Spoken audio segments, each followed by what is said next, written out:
DPRD adalah lembaga perwakilan rakyat daerah yang memiliki kedudukan sebagai salah satu unsur penyelenggara pemerintahan daerah di provinsi atau kabupaten atau kota. DPRD disebut dalam Undang-Undang Dasar 1945 Pasal 18 Ayat 3 yang berbunyi pemerintahan daerah provinsi, daerah kabupaten dan kota memiliki Dewan Perwakilan Rakyat Daerah yang anggota-anggotanya dipilih melalui pemilihan umum. Untuk mengoptimalkan kinerja DPRD dalam menjalankan peran dan fungsinya, maka dibentuk fraksi-fraksi di dalam DPRD. Sebagai pengemban amanat rakyat, peran dan fungsi DPRD perlu juga diketahui masyarakat. Sesuai Undang-Undang Nomor 23 Tahun 2014, DPRD memiliki 3 fungsi, yaitu fungsi legislasi, fungsi anggaran, dan fungsi pengawasan.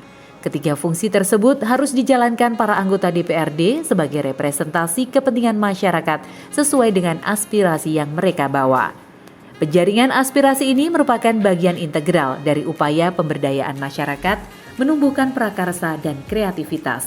Penjaringan aspirasi ini juga menjadi tugas DPRD dalam menjalankan peran dan fungsinya sesuai amanat Undang-Undang tentang Pemerintahan Daerah. Fungsi legislasi dijalankan dengan pembentukan peraturan daerah dan menentukan kebijakan yang mengedepankan keinginan rakyat. Fungsi anggaran dijalankan dengan penyusunan dan penetapan anggaran pendapatan dan belanja daerah atau APBD yang diajukan pemerintah daerah bersama dengan pemerintah kabupaten. DPRD juga menjalankan fungsi pengawasan untuk menjamin pelaksanaan kegiatan sesuai dengan kebijakan dan rencana yang telah ditetapkan, serta untuk memastikan tujuan kegiatan tersebut dapat tercapai secara efektif dan efisien.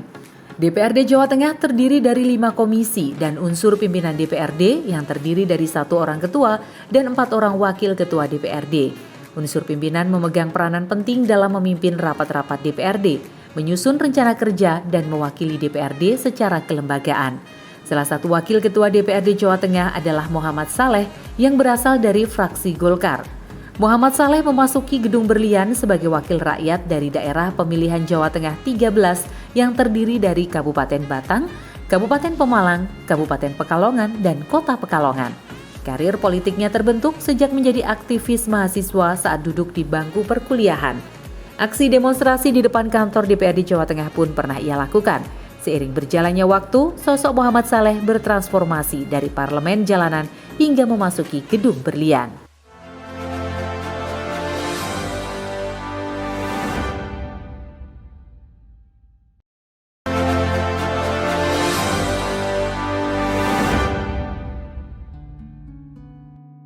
Halo pemirsa, Assalamualaikum warahmatullahi wabarakatuh. Apa kabar? Kembali kita berjumpa dalam program Tokoh Kita bersama saya Septi Wulandari. Dan hari ini siapakah tokoh kita yang spesial?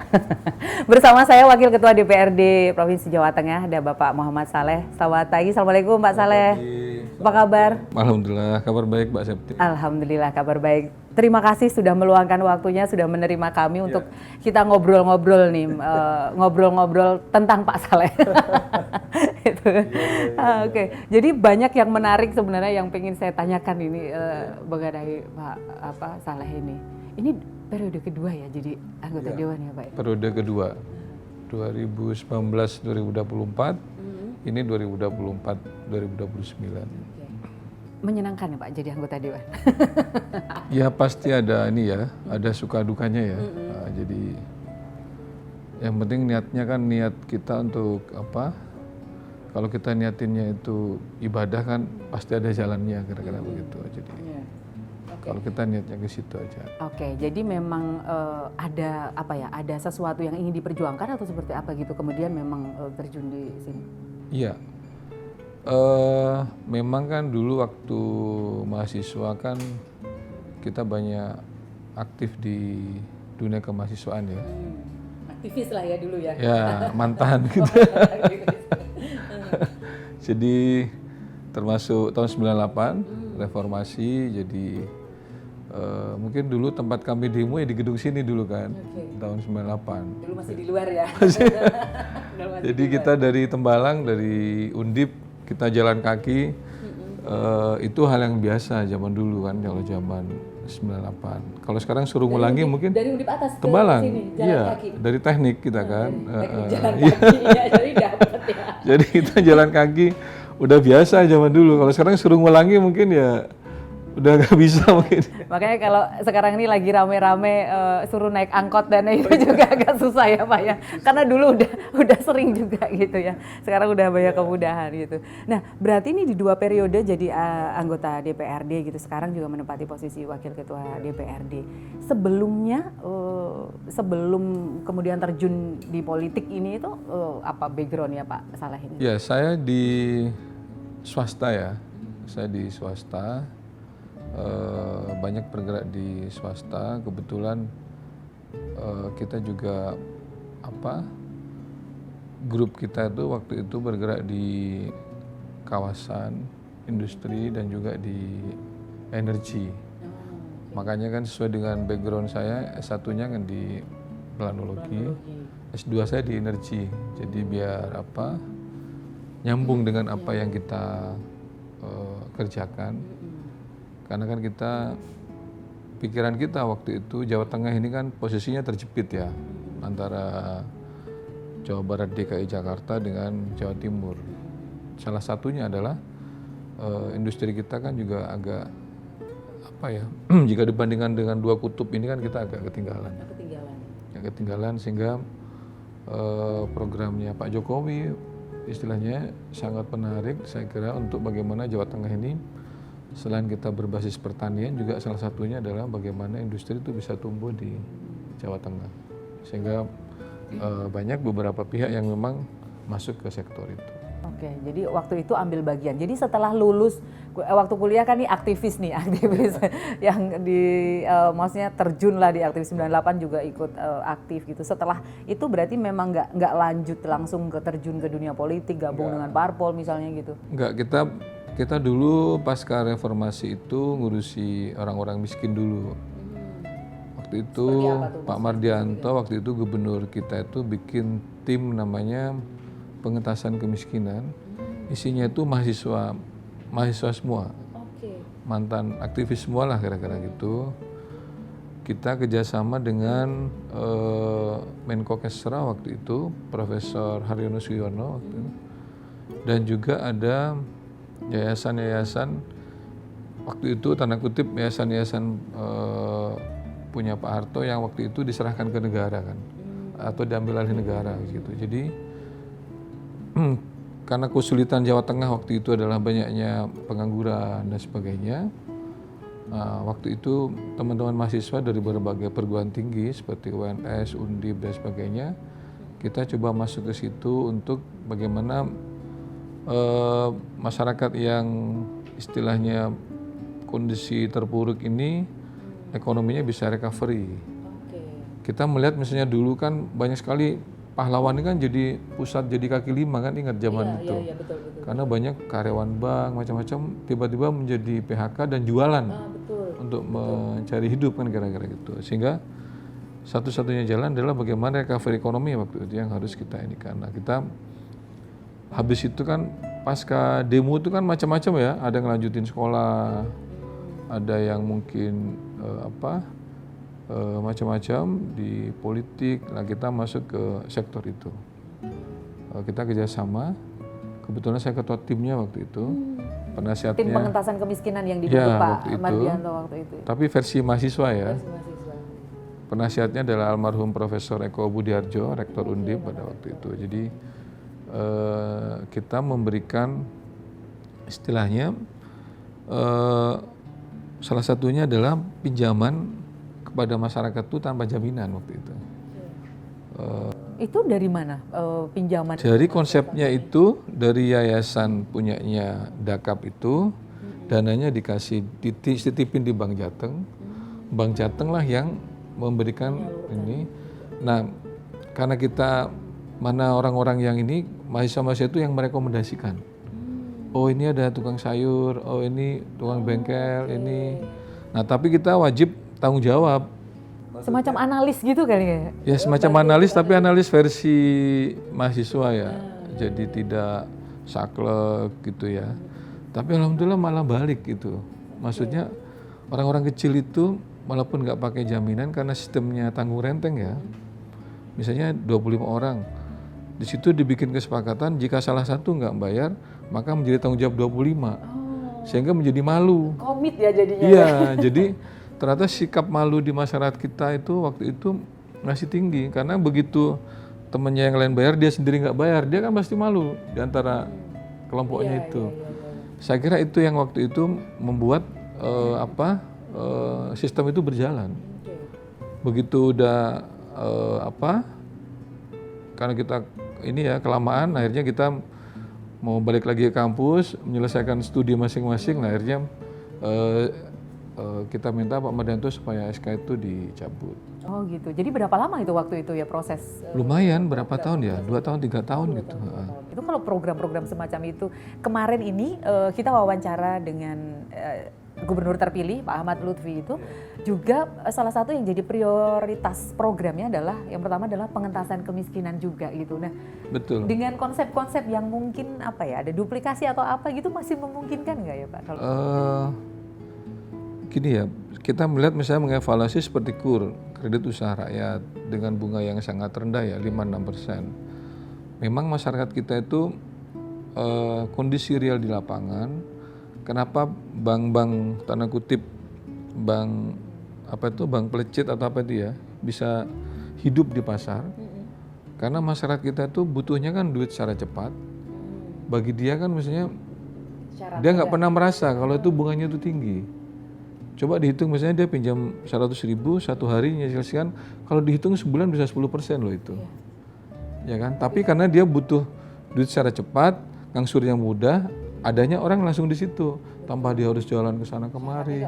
Karena keuntungan dia juga lebih dari itu sehari-harinya ya. Nah, cuman kan ini kan kalau diformulasikan ke dalam konteks perbankan maupun negara, ini kan juga harus ada berbagai pihak yang harus duduk bersama, sehingga tidak bisa hanya menjadi kewenangan dari UMKM atau dinas UMKM atau kementerian di situ ya. Jadi harus duduk bersama dan juga kalau bahasa saya itu ada dana yang memang diprioritaskan untuk itu. Karena kalau misalnya tiba-tiba itu masuk ke dalam perbankan, kenapa misalnya Pak Prabowo sekarang memutihkan beberapa kredit UMKM? Karena salah satunya kan banyak masyarakat kita yang UMKM ini begitu dia nggak bayar, baik itu KUR maupun juga dulu ada kredit usaha tani, KUT zaman dulu, itu dia menjadi blacklist bank. Sehingga dia sekarang tidak bisa lagi pinjam. Nah, makanya dia sekarang pinjamnya ke bank-bank ya itu. Nah, saya kira saya mendukung program Pak Prabowo ini, putihkan mereka ini supaya dari BI checkingnya dia putih, bersih, sehingga dia bisa mengakses dunia perbankan. Oke, jadi Pak Saleh ini juga punya background yang cukup mengerti juga gitu ya program. Saya ngerti caranya mereka analisanya gitu ya. Saya ngerti gara-gara bergaul sama mereka itu. Oke, nanti kita lanjutkan obrolan karena memang ternyata meskipun jadi anggota dewan dari 2019 tapi berkecimpung di masyarakat secara sosial itu sudah sejak kuliah dulu. Kita lanjutkan lagi pemirsa nanti setelah jeda pariwara berikut ini. Tetap bersama kami dalam Tokoh Kita.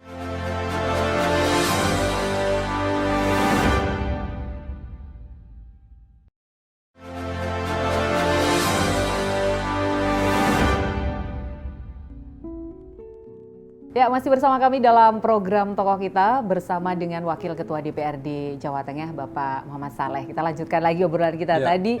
Masih ngobrolin seputar zaman dulu. Zaman dulu tentang bagaimana Pak Saleh ini akhirnya terjun di dunia politik gitu ya. Awalnya memang ya sudah aktivis duluan gitu ya. Nah, kemudian nih Pak, dari proses yang panjang itu ya, aktivis sebagai mahasiswa, kemudian ikut terjun ke masyarakat dan sebagainya. Jadi pengusaha dulu ya kan, berarti jadi pengusaha dulu gitu. Kemudian yang memantik untuk terjun di dunia politik secara ini ya setelah ya jadi pengusaha ini apa gitu titik awalnya?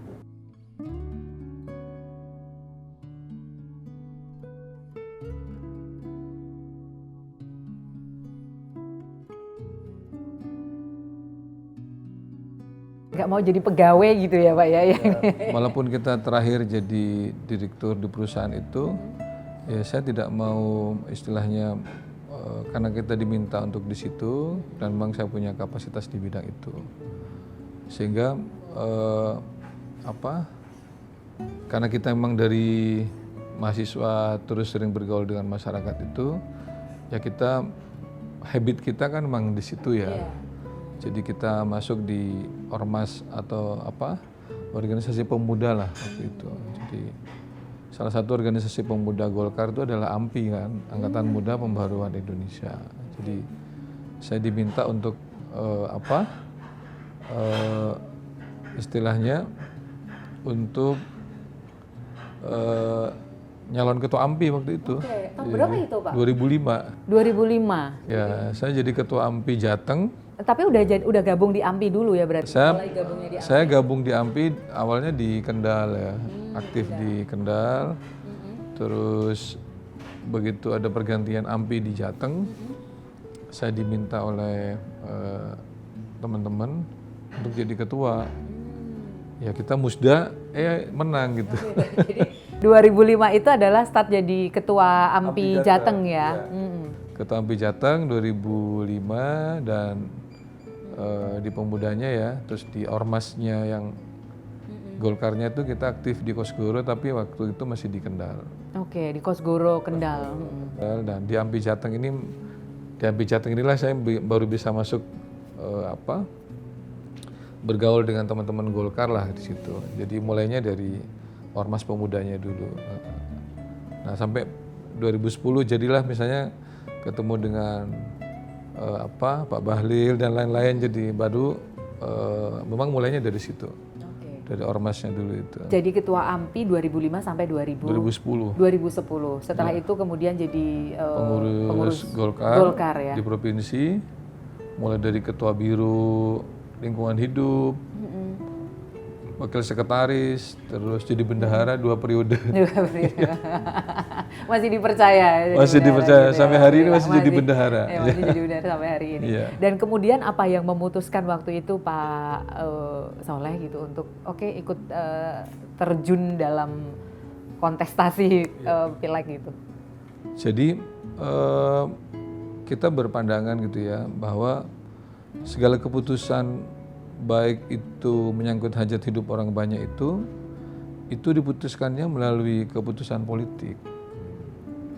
Baik itu di pusat menyangkut undang-undang ya kan, menyangkut istilahnya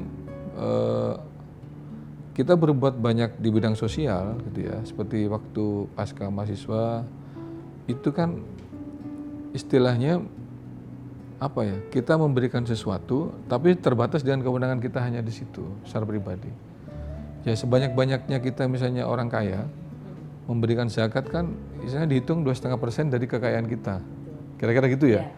Kalau misalnya itu paling banyak 10% dari total bersih yang kita dapat.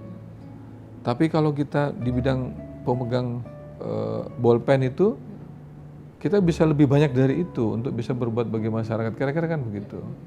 Sehingga kayaknya kita harus masuk di situ. Jadi saya dulu pernah merasakan gimana mempertahankan ini Taman KB ini. Sempat sebelum 98 kan 97 itu mau dibangun mall nih. Di Taman KB ini. Iya, sempat mau dibangun mall. Kita waktu itu teman-teman teknik menolak. Tapi untuk menyampaikan ekspresi pada zaman itu, Orde Baru kan kita nggak bisa. Nah, sehingga jas kita itu kita umpetin masuk ke ruangan ini diam-diam pas bapak-bapak itu lagi sidang, kita baru masuk di situ. jadi itu pernah terjadi ya? Pernah terjadi. Ya saya pakai jaket Undip saya simpan di tas. Kita teman-teman masuk ke sini. Karena nggak berani gitu ya kalau pakai alma mater gitu? Pasti dicegah dulu di luar, nggak boleh zaman itu. Nah begitu kita tahu jadwalnya Komisi E waktu itu masih ingat mau membahas soal itu, kita masuk. Kita ingin masuk ke ruangan sidang komisi itu. Saya masih ingat bahwa kita menolak. Alasannya ini adalah ini resapan, ini ruang terbuka hijau macam-macam. Tapi menjadi hal yang aneh waktu itu. Istilahnya, yang aneh maksudnya? Aneh maksudnya zaman itu kan jarang mahasiswa yang mau begitu-begitu. Maksudnya apalagi zaman tahun 97 masih ya. Belum 98. Belum. Jadi artinya kita melihat bahwa keputusan begini ini diputuskannya di sini gitu. Coba kalau misalnya waktu itu DPRD juga tidak menerima aspirasi mahasiswa, kan jadi gedung nih. Kita tidak mungkin tahu Indonesia kaya apa nih, nggak ada lagi. Ruang publik yang Nggak ada ruang publik. bagus seperti Iya, itu kan mau jadikan gedung 10 lantai waktu itu kayak mall gitu. Nah, kita melihat oh ternyata keputusannya tuh di sini. Dan saya nggak mau jadi anggota DPRD kabupaten, saya maunya nyalek di provinsi pokoknya gitu. Mau jadi atau tidak jadi, ya besok nyalek lagi gitu. Habis itu mungkin kita ke pusat kadang-kadang gitulah. Karena kita melihat oh banyak sesuatu yang diputuskan di ruangan ini menyangkut hajat hidup orang banyak. Gitu ya? Iya. Jadi ada kemauan, tapi kalau kemauan politiknya, misalkan ada program tapi kemauan politiknya nggak ada, kadang-kadang susah juga gitu terwujudnya. Gitu. Iya, misalnya kita berbicara pendidikan, bicara ini ya keputusannya kan di sini, keberpihakan itu gitu. Oke, itu yang kemudian titik awalnya akhirnya karena sudah di organisasi di Golkar dan sebagainya di 2019 itu terjun gitu dan langsung jadi ya Pak ya. Enggak, saya 2014 nyalon nggak jadi. Oh jadi nggak jadi dulu ya, ada perjuangannya dulu gitu ya. Saya kira udah langsung ikut kontestasi terus jadi gitu ya. Ya itu bagian daripada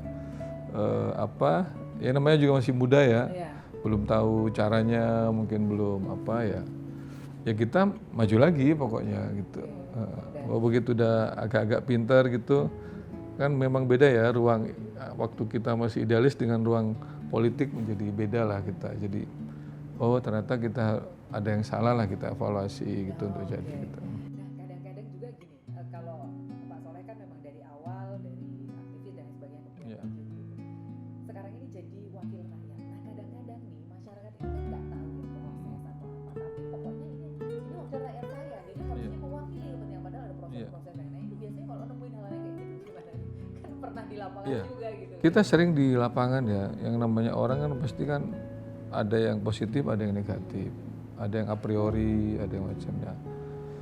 Nah karena kita sering ke lapangan, kita sering ketemu dengan masyarakat, bahkan waktu kita di ruangan komisi A itu, kalau anak-anak BEM, anak-anak BPM atau apa mau bikin kayak raker tuh, saya minta staf saya untuk fasilitasi dari kampus kemanapun, entah dari Undip, dari mana gitu ya, maksudnya karena saya merasakan, maksudnya biar mereka tuh juga tahu apa yang kita kerjakan di sini, dan juga mereka bisa menggunakan ruangan ini untuk aktivitas mereka. Jadi misalnya BEM mau apa diskusi, pakai aja. Boleh ya? Nanti makan minum kita kasih seharian, mau di sini boleh aja. Oh gitu. Ya waktu boleh saya di komisi A, ya waktu saya di komisi A, saya minta staf saya itu begitu ada teman-teman mahasiswa entah BEM atau apa mau aktivitas, ya saya fasilitasi di situ. Saya buka aja, silahkan Anda mau diskusi atau apa, atau mau tanya soal DPR saya jawab. Habis itu silahkan Anda berdiskusi, kita semua sampai sore boleh. Oke, jadi ada edukasi juga di situ. Ada edukasi. Karena merasakan ya dulu bahwa memang dari awalnya sekarang udah dipermudah gitu ya. Makanya kita ini aja bikin gampang aja. Bikin gampang. Oke, nah nanti kita obrolin lagi nih seputar bagaimana Pak Soleh nih sebagai wakil ketua DPRD juga sekarang ini akan mengawal program-program yang nanti ini kan ada gubernur yang terpilih baru gitu ya dari DPRD yang seperti apa. Kita lanjutkan setelah pariwara berikut ini.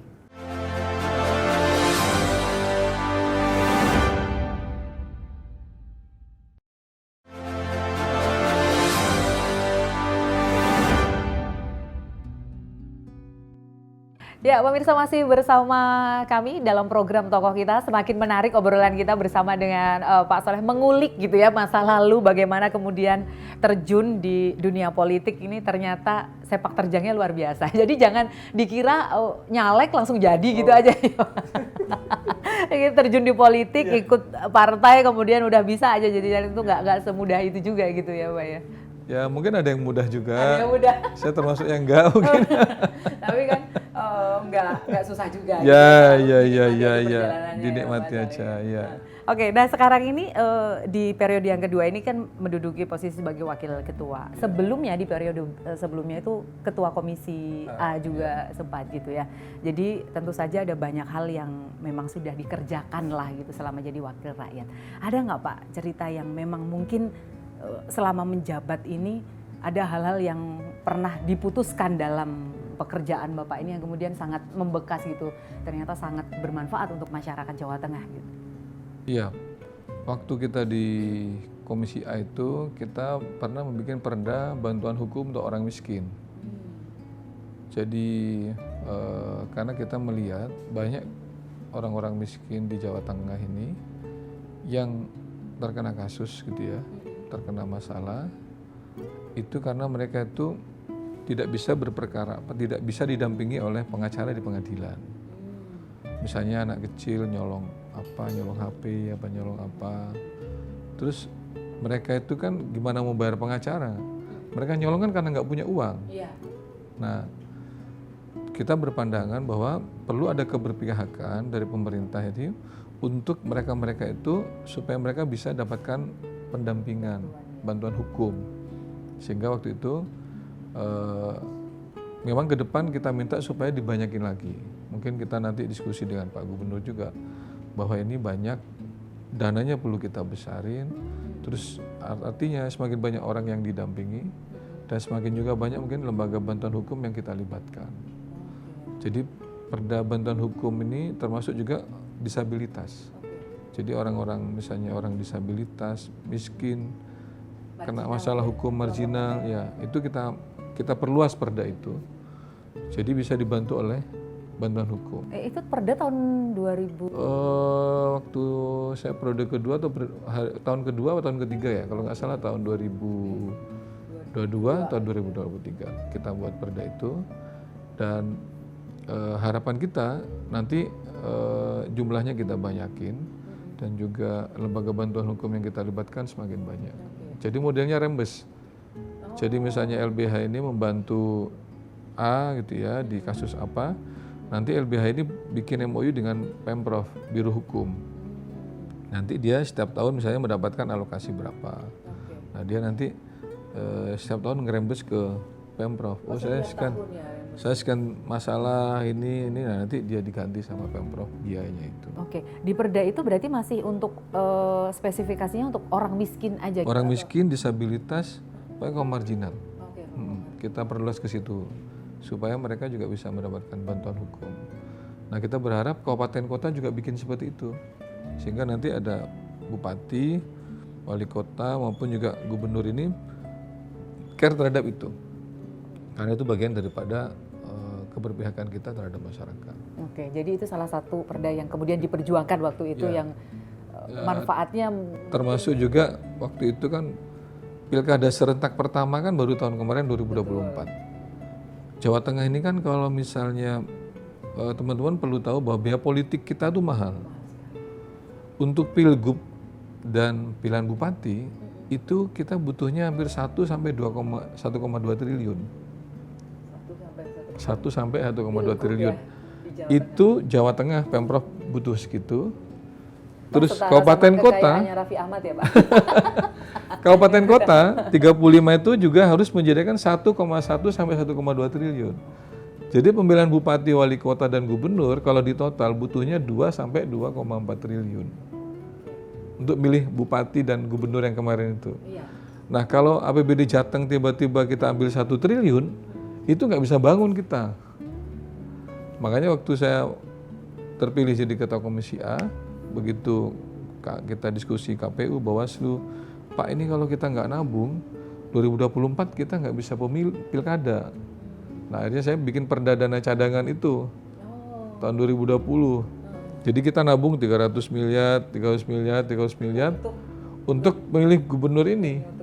Karena kalau kita nggak nabung segitu, begitu 2024 tiba-tiba APBD-nya kita ambil, kita kan nggak ngerti ada COVID waktu itu. Apalagi ada COVID, nggak mungkin kita punya uang. Makanya begitu kita ada perda itu, lah kok COVID. Jadi kita udah nabung, Savingnya udah ada. jadi pilkada itu bisa terlaksana. Kalau enggak, nah beberapa kabupaten kota kemarin kesulitan menyiapin 40 miliar, 50 miliar itu karena mereka tidak mengantisipasi itu. Nah baru begitu provinsi bikin, mereka 2 tahun bisa ada yang nabung 25, karena APBD kabupaten kota itu misalnya rata-rata hampir 1 triliun gitu ya. Itu kan 40% untuk gaji pegawai dan lain-lain, ATK gitu-gitu. Kesehatan sekian persen, pendidikan 20%, kesehatan 10%. Infrastrukturnya kecil loh. Malah kecil ya Oh, infrastruktur. kecil. Jadi misalnya 1 triliun kira-kira udah habis 40 tambah, berarti mereka kira-kira 30-20% untuk infrastruktur. Berarti kan cuma 300 miliar kira-kira gitu. Jadi kalau 1 tahun tiba-tiba diambil 50, itu mereka nggak bisa apa-apa loh. Makanya kita minta kabupaten juga bikin seperti Pemprov. Anda nyicil seperti itu sehingga pemilu itu tidak mengganggu pembangunan di kabupaten. Nah itu, Visioner ya. itu yang kita bikin. Jadi makanya, Udah mikir ya kadang-kadang. iya kan saya juga nggak ngerti kalau ada COVID ya. Iya, Tapi kita hitung, wah ini Jawa Tengah ini kacau kalau misalnya kita nggak nabung. Nah kita bikin itu. Sehingga begitu inilah Pemprov-Pemprov lain berkunjung ke sini di tahun 2021. Nah, jadi gede kan tabungan mereka jadinya. Oh, jadi mereka juga ngikut. Tapi sebelum terlambat, lebih baik bikin kira-kira gitu daripada nanti kesulitan. Oke, berarti Jawa Tengah ini perda yang soal Tahun cadangan 2020 itu pertama atau untuk pilgub sebelumnya? ya. Sebelumnya ada biasanya Ada untuk infrastruktur. Oh, untuk Jadi misalnya kita punya visi infrastruktur mau bangun apa, duitnya nggak cukup, misalnya mau bangun bendungan. Oh kira-kira ketemu 1 triliun, nah kita nyicil ya, nanti 2024 ini, nah, itu bisa juga infrastruktur. Nah dalam konteks pilkada serentak ini kan ternyata dananya besar sekali. Gila triliunan gitu. Dan itu Jawa Tengah itu perdanya yang ada perda untuk apa cadangan untuk pilgub itu yang pertama atau dari provinsi lain sudah Untuk ada? Jateng waktu itu 2020 kita dilantik 2019, 2020 perda kita itu. Iya, oke. Yang Tapi Komisi sebelumnya A ya. di provinsi lain belum ada yang untuk itu. Gitu. Kalau kabupaten kota sendiri sekarang juga sudah mulai menduplikasi meniru, ini, udah meskipun mulai. belum semua gitu ya Pak? Ya? Walaupun belum semua. Oke, tapi ada ini nggak sih dorongan untuk kemudian harus dipikirkan nih hal-hal semacam ini biar tidak mengganggu? Iya, kita ngundang KPU Bawaslu, kita ngundang Kesbangpol Kabupaten Kota untuk mikirkan seperti ini. Karena kan kita masih bersepakat bahwa undang-undangnya kan masih menggunakan itu ya, sehingga tidak ada pilihan bagi kita bahwa kita harus pilkada serentak ini juga harus kita anggarkan. Karena kalau enggak kan nggak bisa bikin pilkada kita. Ya kesulitan lah pasti. Kalau diusahain pasti bisa, tapi kan kita agak terseok-seok anggaran kita. Jadi mengorbankan yang lain juga bisa. Mengorbankan yang lain juga. Gitu. Oke. Baik, nah ini nanti kita masih punya satu segmen lagi pemirsa ngobrol dengan Pak Saleh kira-kira di yang beberapa tahun ke depan ini di periode ini mengawal gitu program-program gubernur dan wakil gubernur terpilih nanti kira-kira apa saja yang juga masih perlu sih untuk Provinsi Jawa Tengah ini apa gitu kita bahas di segmen berikutnya. Tetap bersama kami dalam Tokoh Kita.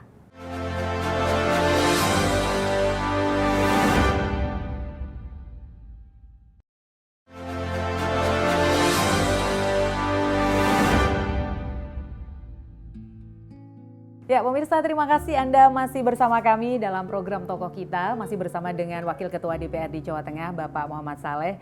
Pak Muhammad Saleh, terima kasih tadi sudah menjelaskan banyak hal gitu ya tentang bagaimana kiprah beliau ini di DPRD. Nah ini kira-kira ini kan masih ada 4 tahun lebih berjalan ya di periode ini gitu yang sebagai wakil rakyat. Ini juga berbarengan dengan gubernur dan wakil gubernur yang terpilih yang tentu saja juga punya program-program yang bagus gitu ya. Nah ini dari DPRD sendiri akan seperti apa ini Pak? Apa yang kemudian perlu di awal banget ini untuk dikawal gitu? Iya, tentu kebetulan kita juga sama-sama pengusung Pak Lutfi mendukung gubernur. Beberapa program Jawa Tengah saya kira pertama adalah terkait dengan kemiskinan. Kemiskinan kita kan masih 2 digit ya, di angka 10, sekian persen. Kita bercita-cita kemiskinan Jateng itu 1 digit. Mungkin di angka 8-9%. Nah tentu kita akan, Pak Lutfi nanti kan akan ada namanya RPJMD ya, Rencana Pembangunan Jangka Menengah Daerah. Kita nanti akan berdiskusi kira-kira berapa persen target dari Pak Lutfi. Kan kita bisa ngitung nih, oh misalnya ini kemiskinan ekstrim kabupaten ada Brebes misalnya, Pemalang misalnya gitu ya. Ini apa kita nih yang mau kita kita kerjakan sehingga kita kemiskinan 1 digit itu kan disuplai oleh kemiskinan kabupaten juga yang tinggi. Artinya Jawa Tengah tidak bisa sendiri, kita harus berdiskusi dengan kabupaten kota. Ini misalnya, oh ini kamu masih tinggi kita triggernya apa dari provinsi, mereka juga apa. Sehingga disinilah perlu harmonisasi antara provinsi, pusat, dan kabupaten. Itu pertama. Yang kedua, kita berbicara masalah pengangguran terbuka. Saya selalu sampaikan bahwa pengangguran itu salah satunya untuk mengurangi itu adalah adanya investasi. Karena di saat ada investasi, di situ ada misalnya ada pabrik berdiri, ada perusahaan berdiri, otomatis butuh karyawan. Ada tenaga kerja yang terserap. Kalau ada tenaga terserap, otomatis ada upah di situ, ada gaji di situ.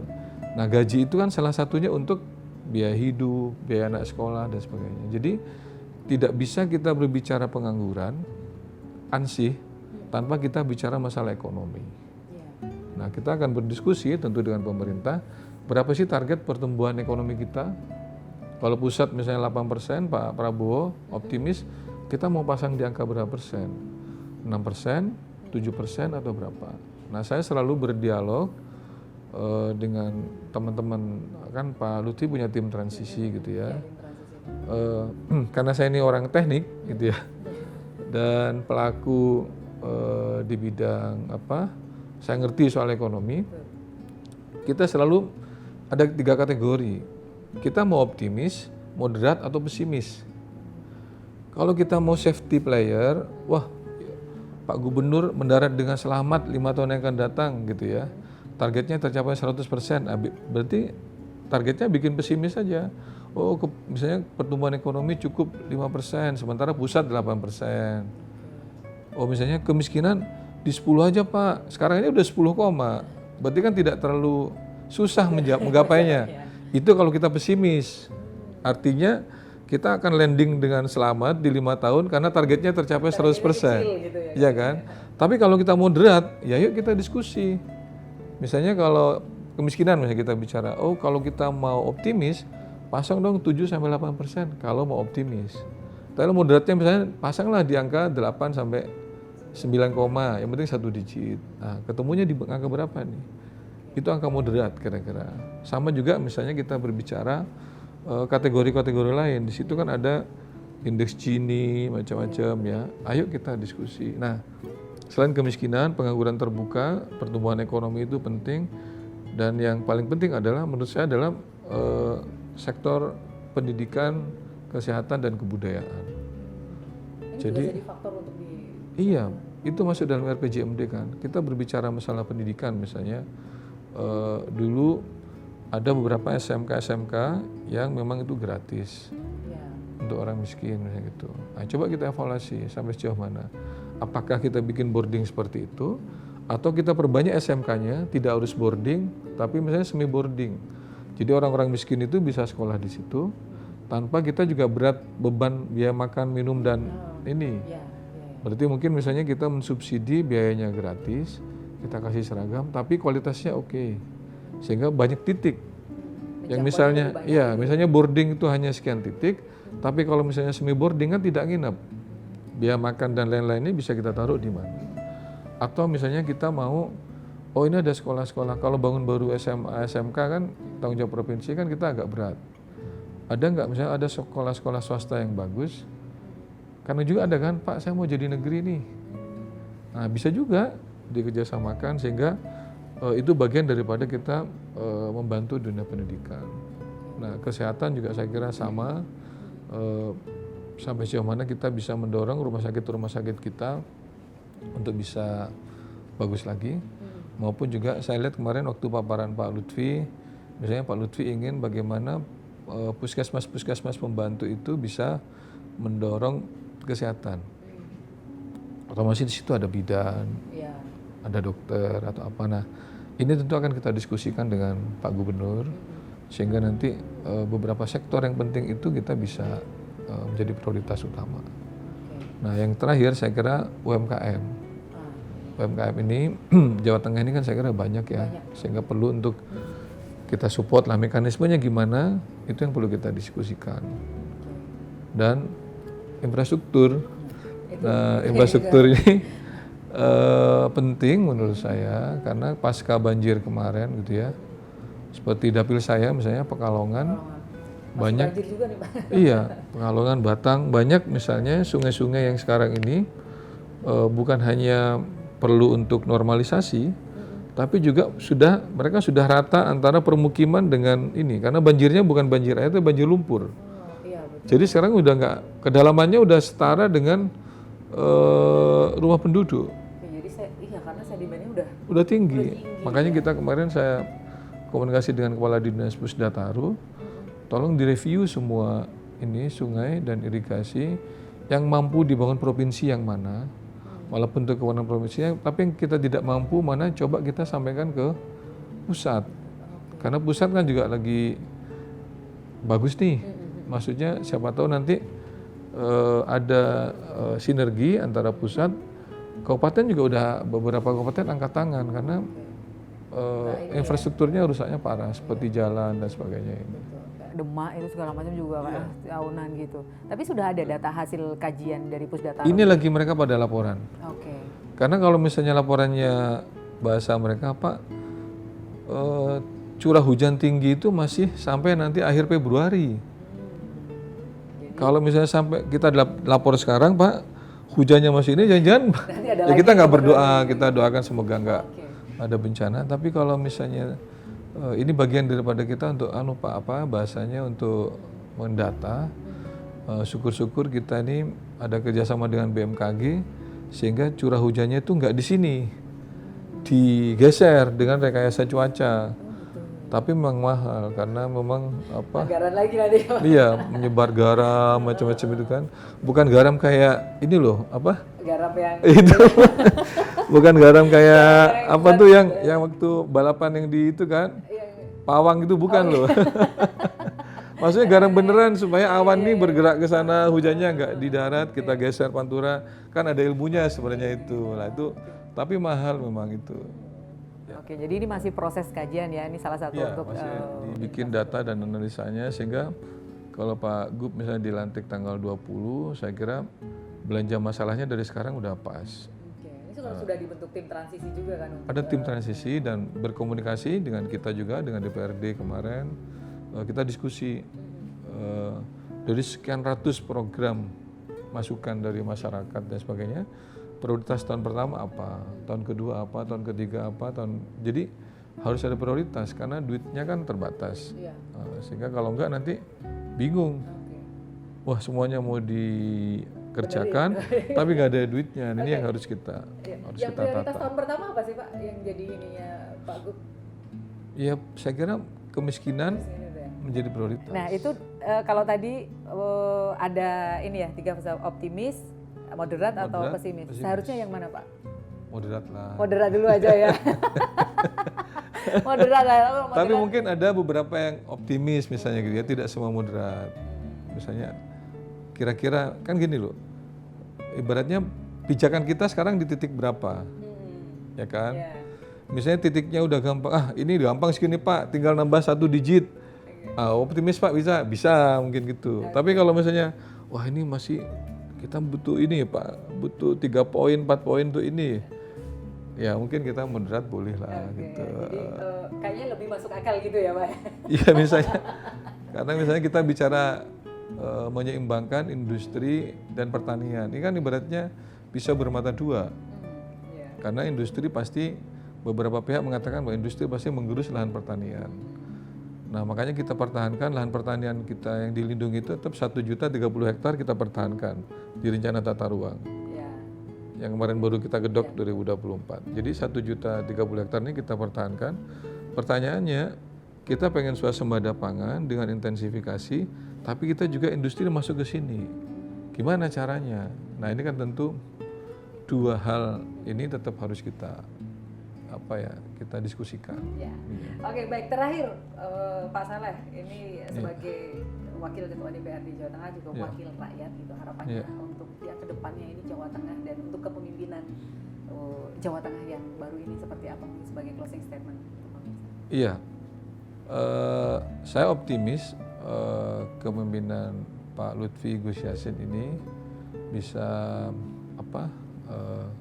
bersinergi juga dengan pemerintah pusat, apalagi dengan program-program utama Pak Prabowo ya, ketahanan pangan dengan swasembada pangan itu. Yang kedua adalah ketahanan energi, dengan energi baru terbarukan itu, dan juga kita berbicara mengenai masalah pengembangan sumber daya manusia dan juga infrastruktur. Saya kira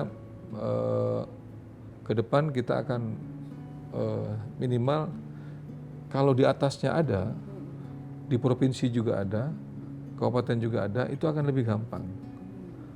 Kita bicara pangan, Pak Gub juga bicara pangan, otomatis dananya juga akan dikeroyok bareng-bareng. Ya.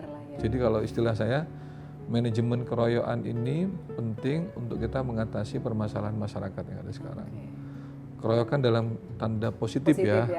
Jadi urunan kalau ini, bantingan lah kata gitu ya. Oh pusat punya apa? Misalnya sekarang pusat punya makan bergizi gratis. Ya berarti provinsi, karena kita punya SMA, oh kita benerin dong infrastruktur sekolahnya.